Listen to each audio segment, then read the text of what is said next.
el primer verbo imperativo. Mirad que ninguno devuelva a otro mal por mal. Entonces ese es el primer mandato que no puede ser separado del segundo verbo imperativo. El segundo verbo imperativo lo encontramos en la segunda parte de la frase.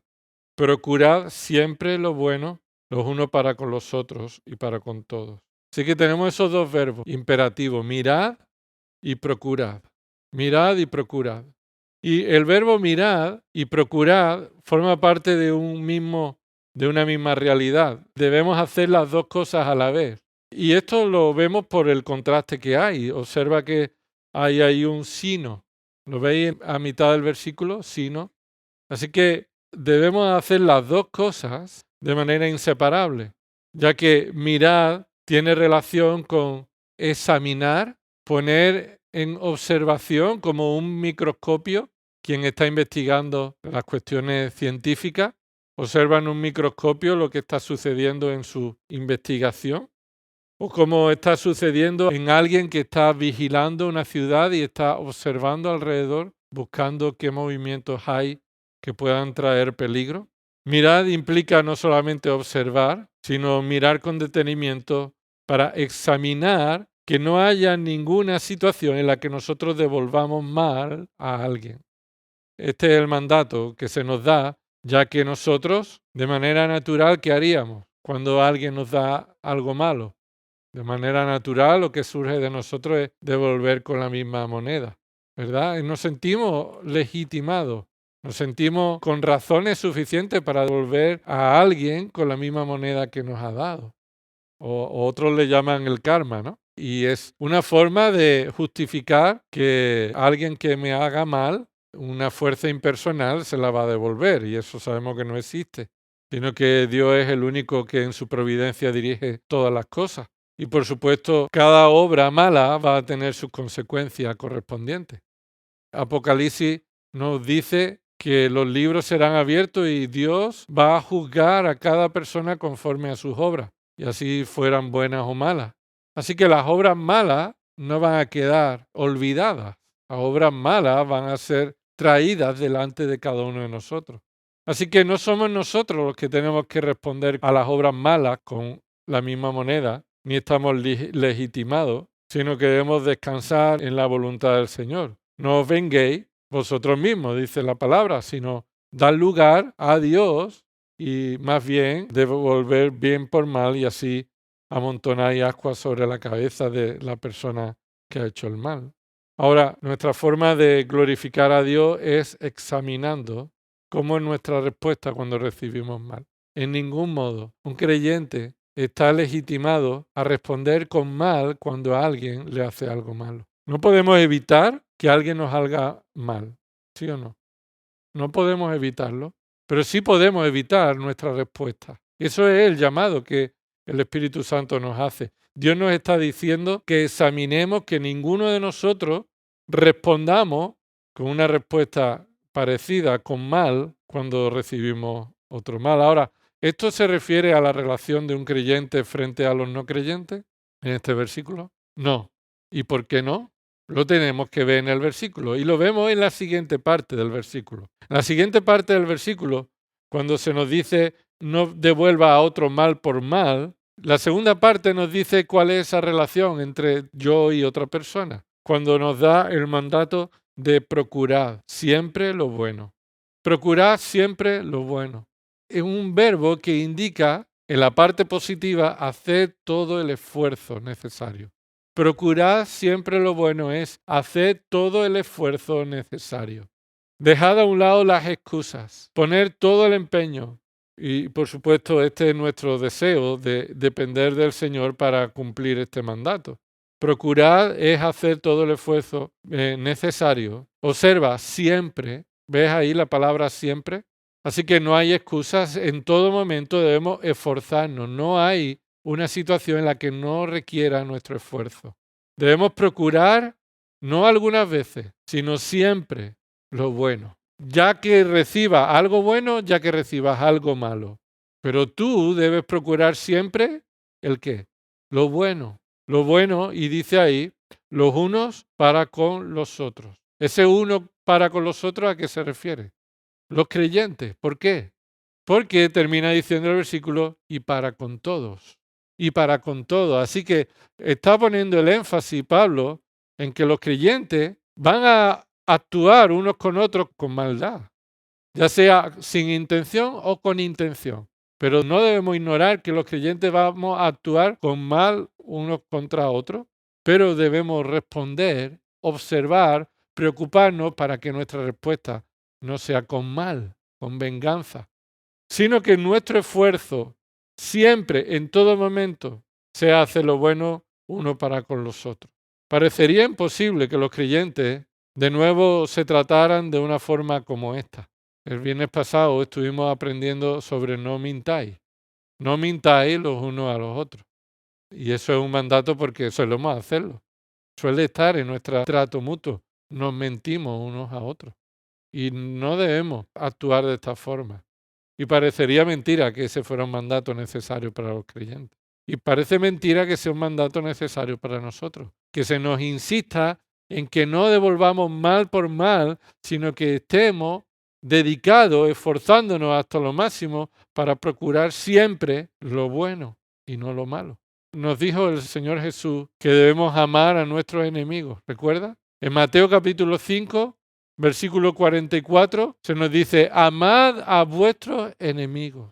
Así que Jesús estaba predicando no una forma de alcanzar la salvación, sino cuál es el patrón en el que los que ya son salvados, los creyentes, deben vivir. Deben vivir de tal forma en la que se caracteriza que ellos aman a los que menos se lo merecen. Recuerda cuando Pablo dice, alguno podría ser osado y dar su vida por alguien bueno, ¿verdad? Pero Dios muestra su amor para con nosotros en que, a pesar de ser pecadores, Cristo murió por nosotros. Esa es la forma en la que el Señor nos manda que reflejemos el amor de Dios, en el que amamos a nuestros enemigos. ¿Cuánto más debe ser nuestro amor a nuestro hermano, que nos ha hecho un mal y que debemos procurar siempre hacer lo bueno para con él? Romanos capítulo 12, mira lo que dice Romanos 12. Romanos 12, versículo 17, en lo que hemos leído en 1 Tesalonicenses 5:15, dice procurad siempre lo bueno. Aquí en Romanos 12, versículo 17, dice, nunca paguéis a nadie mal por mal. Nunca. Procurad siempre el bien, nunca paguéis a nadie mal por mal.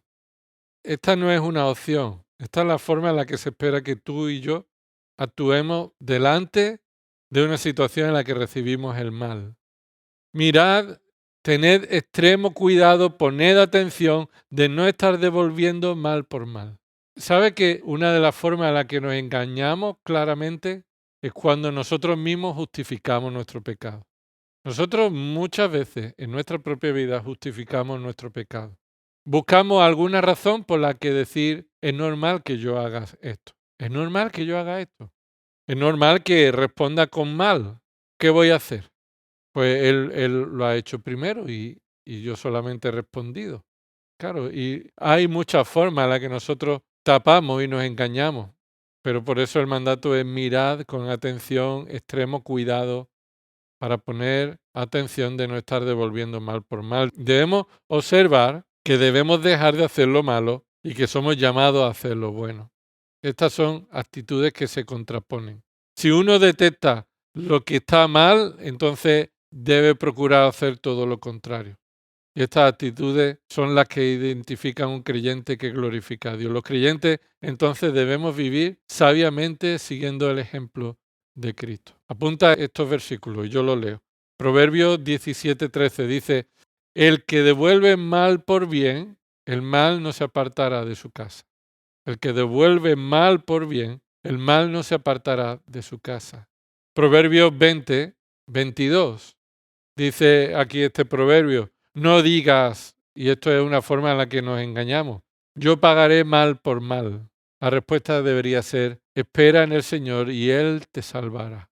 Cuando recibo mal, no puedes decir yo pagaré mal por mal. La actitud sabia del creyente es la de esperar en el Señor y Él nos salvará de tal situación. Proverbios 24:17. No te regocijes cuando caiga tu enemigo. ¿Eso sería algo bueno o algo malo? Alguien que es tu enemigo y cae y sufre el daño y tú te alegras. Pues eso es desear el mal. Hasta ahí llega el punto en el que eso no debe estar en el corazón del creyente. No te regocijes cuando caiga tu enemigo y no se alegre tu corazón cuando tropiece. Proverbios 24-29. No digas, como él me ha hecho, así le haré. Pagaré al hombre según su obra. Esa es una actitud necia. Decir, como él me ha hecho, yo se la voy a devolver. Esa es la actitud de un no creyente. Proverbio 25-21. Si tu enemigo tiene hambre, alégrate, ¿no? Dale de comer, y si tiene sed, dale de beber agua. Y así es como el Señor Jesús después en Lucas capítulo 6, versículo 35, Él dice, antes bien, amad a vuestros enemigos y haced bien. Prestad no esperando nada a cambio, y vuestra recompensa será grande. Y seréis hijos del Altísimo, porque Él es bondadoso para con los ingratos y perversos. ¿Cómo es Dios para los ingratos y perversos? Es bondadoso, dice. Él muestra su bondad para con los ingratos y perversos y así debemos ser los hijos del Altísimo. Y mira el último texto, Primera de Pedro, capítulo 2. Mira conmigo en Primera de Pedro, capítulo 2. Somos llamados a hacer el bien, procurar el bien, no solo con los creyentes, sino con los no creyentes, porque esto refleja la bondad de Dios. Primera de Pedro, capítulo 2, versículo 21. Porque para este propósito habéis sido llamados. Este llamado es el llamado que Dios hizo en el momento de nuestra salvación. Dios nos llamó con un llamamiento santo por medio del Evangelio y ese llamamiento fue lo que Dios usó para hacernos nacer de nuevo y creer. Entonces, con este propósito habéis sido llamados, pues también Cristo sufrió. Entonces, ¿cuál es el propósito por el cual fuimos llamados? Si dice ahí, pues también Cristo sufrió, ¿cuál es el propósito por el cual fuimos llamados? Sufrir, como Cristo. Pues también Cristo sufrió por vosotros, dejando ejemplo para que sigáis sus pisadas. El cual no cometió pecado, ni engaño alguno se halló en su boca, y observa cómo él enfrentó el sufrimiento, y quien cuando le ultrajaban no respondía ultrajando. Cuando padecía no amenazaba, sino que se encomendaba a aquel, ese aquel debe ser con mayúscula, se encomendaba a aquel, a Dios Padre, que juzga con justicia. Y para esto hemos sido nosotros también llamados. ¿Para qué? Para sufrir como Cristo sufrió. Y para que cuando somos ultrajados no respondamos del mismo modo. Cuando padecemos no amenacemos, sino que todo sufrimiento lo encomendemos a aquel que juzga con justicia. Aquellos que no han creído en Cristo como su Señor y Salvador tienen un grave problema, porque Dios es bondadoso hasta que llegue la hora del juicio. Cuando llegue la hora del juicio, aquellos que no se han arrepentido de sus pecados van a tener que responder por todo el mal que han hecho. Y la única forma de ser librado de ese juicio, de condenación eterna, de sufrimiento eterno. Imagínate toda la cantidad de consecuencias que merecen cada uno de tus actos contra la santidad de Dios. La única forma de ser librado de eso es con arrepentimiento genuino, verdadero, que reconoce a Cristo como Señor y Salvador. Y el verdadero arrepentimiento se caracteriza por el cambio de actitud, el cambio de dirección. Arrepentirse es cambiar de dirección, un cambio de dirección a la dirección totalmente contraria. Y esto es solamente posible, este cambio de dirección, por la obra de Dios en nuestro corazón y también con el deseo en el Espíritu Santo de obedecer su palabra. Así que, por supuesto, no debemos hacer mal a nadie, pero cuando alguien nos haga mal, debemos entonces responder ¿cómo? Con bien, como Cristo lo hizo y nos dejó ejemplo. Señor, permite que tu palabra obre en nuestros corazones por el poder de tu Espíritu. Señor, que descansemos en ti, Padre.